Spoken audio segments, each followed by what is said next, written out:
మద్యం మత్తు మనిషిని మనిషిగా ఉంచదు బాస్. ఒక్కసారి అదుపు తప్పితే మృగంగా మారుస్తుంది. ఇవి మాటలు కాదు బాస్, నిజాలు. మహారాష్ట్ర నాగ్పూర్ లో జరిగిన ఈ ఇన్సిడెంట్ చూస్తే మీకు క్లియర్ గా అర్థమవుతుంది. అది బార్ క్లోజింగ్ టైం. ఆ bar manager Tushar Wankhede rules follow అవుతూ ఇది బార్ క్లోజింగ్ టైం బాస్, ఇప్పుడు మేము మందు సప్లై చేయలేం అన్నాడు. అంతే, మత్తులో ఉన్న కొంతమంది మనల్ని ఎవడ ఆపుతాడ్రా అన్న అహంకారంతో ఒక్కసారిగా మారిపోయారు.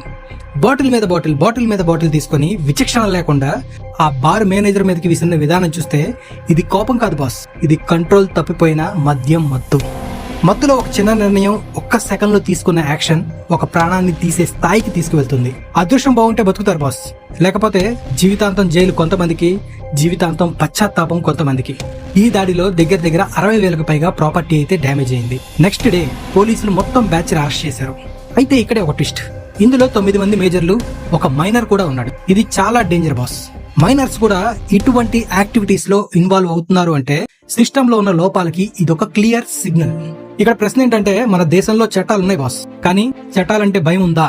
తప్పు చేస్తే తెల్లారి తాట తీస్తారు అన్న ఫీలింగ్ ప్రతి ఒక్కరిలో ఉండాలి, లేకపోతే ఇటువంటి ఇన్సిడెంట్స్ రిపీట్ అవుతూనే ఉంటాయి. మద్యం తాగడం సమస్య కాదు బాస్, మద్యం తాగి కంట్రోల్ తప్పిపోవడం అనేది అసలు సమస్య. మద్యం మత్తులో డ్రైవింగ్, మద్యం మత్తులో ఆర్గ్యుమెంట్, ఈ రెండు కూడా ప్రాణాలకు ప్రమాదం.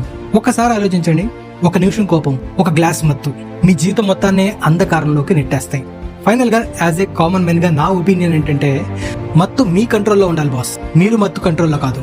సో ఇటువంటి ఇన్సిడెంట్స్ మీద ఒక మనిషి ఇంకొక మనిషిని దాడి చేస్తే చట్టాలు ఎంత బలంగా ఉండాలో మీ ఒపీనియన్ ని ఒక కామన్ మెన్ గా కామెంట్ లో ఖచ్చితంగా చెప్పండి.